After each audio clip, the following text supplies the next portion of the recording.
So, no patience after the 6:15 a.m. class, so I got to do it with the 6:15 a.m.ers. As you can tell, I'm a little exhausted. It's our long test today, so that means we're really pushing kind of the time as far as how long we're going for the workout, testing a different type of energy system, and it's a row, a jump rope, and a run all combined, and it kicked my butt. What you've also probably seen us do during test week, and what we try to do every test week, which is every 3 months or so, is get everybody's blood pressure. The actual number of the blood pressure, to me, unless it's astronomically high or astronomically low, isn't as important as the trend of that number over time. So we get fortunate that people like us enough and trust us enough to stick with us for long periods of time, and we get to see their blood pressure over the course of years, or hopefully decades at this point, and see, are we on the right track with what we're doing with your fitness, nutrition, your health, and everything. So that number, that blood pressure reading I get in time, isn't as important to me as it is over the trend of time. And that's kind of what we're shooting for. And I think that's really analogous to kind of everything. That time you get on the workout today is not nearly as important as how the trend of how you feel and what that time is over the course of time. Is it improving? Are you feeling better? Are you learning new skills? We underestimate the incremental gains in our health and fitness and well-being over time because we want such short-term results. And it's hard, and it takes patience and perseverance, and I think it's accomplished through a community, through great friendship, through relationships, through people who support you, through an environment that promotes learning, and I hope we offer all of that here at Recharge, and I hope you guys find that in your own families and friends and places that you go to find creativity, to find health, and to find safety, and to find ways to improve yourself and keep working on yourself. So, good morning. Someone forgot their gym shorts. The show must go on. No matter what happens. Gotta get the work in. Those pants can still do pull-ups. It's amazing. Business casual workout? Business casual workout. So you said your pull-ups? He's just making things up now. Makes sense, doesn't it?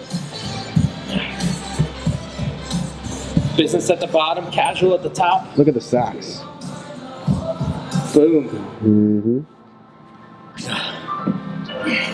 Should I hang my head low? Should I bite my tongue? Or should I march with every stranger from Twitter? We just finished recording an episode of Cooking with Mandy that's going to come out tomorrow on Thursday.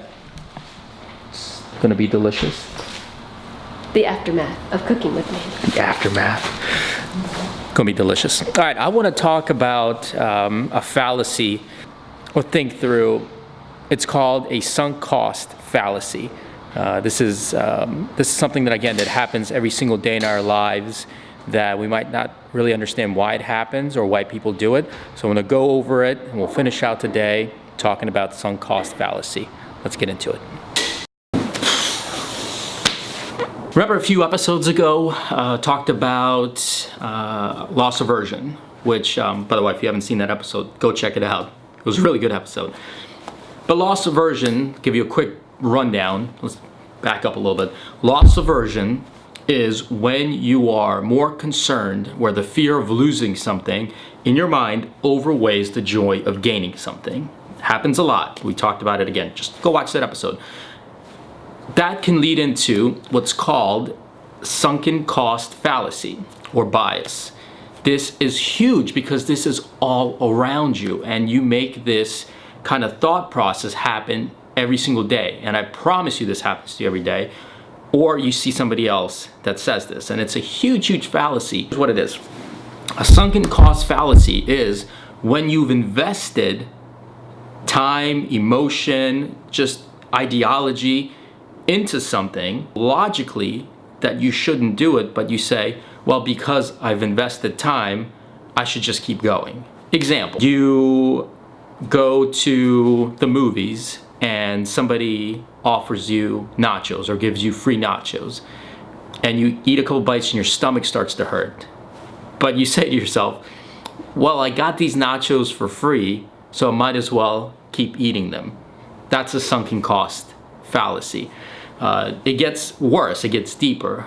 This comes back to things like abusive relationships or bad relationships, where somebody might say, well, why don't you leave that person? And people will say, well, I've spent so much time, I've invested so much time into this relationship already, I don't want to leave. That's a very serious issue, but that's also sunken cost fallacy.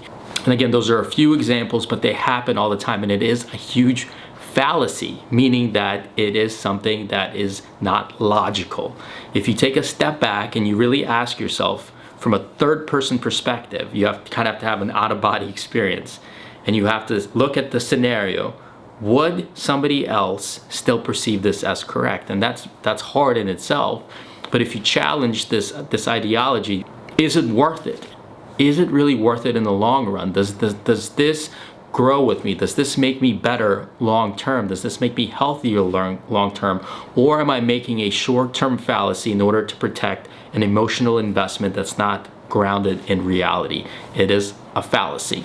It's a lot, right? So why go over the sunken cost fallacy?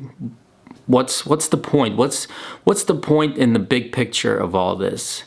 Well, I think it's important to understand how our brain works, to understand these pathways that we go under to really a lot of times protect ourselves. Even more so, I think it's critical to understand that there's so much opportunity every single day to improve, to get better, to look at the future of potential versus being held back by the anchors of our past.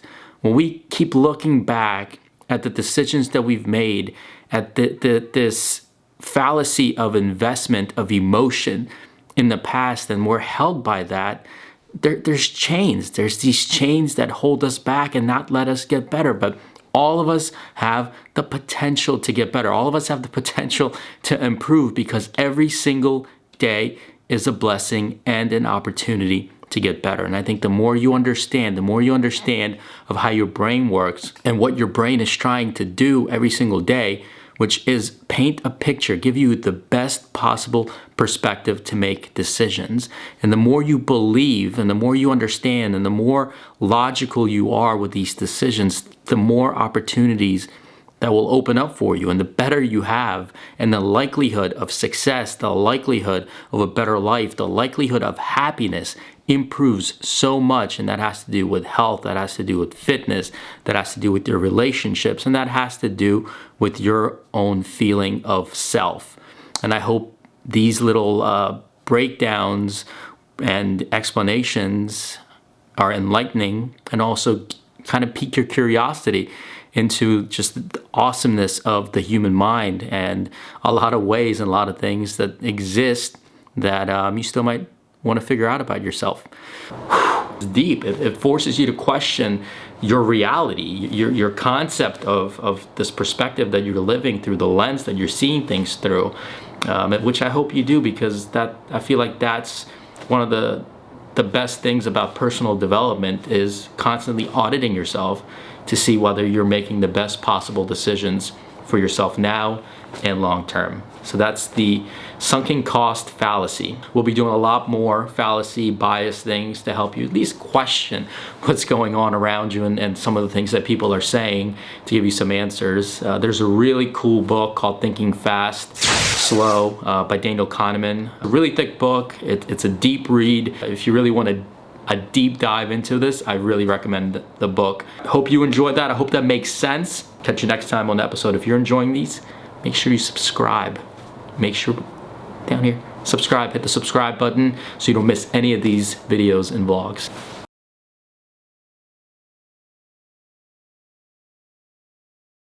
Pants don't breathe very well.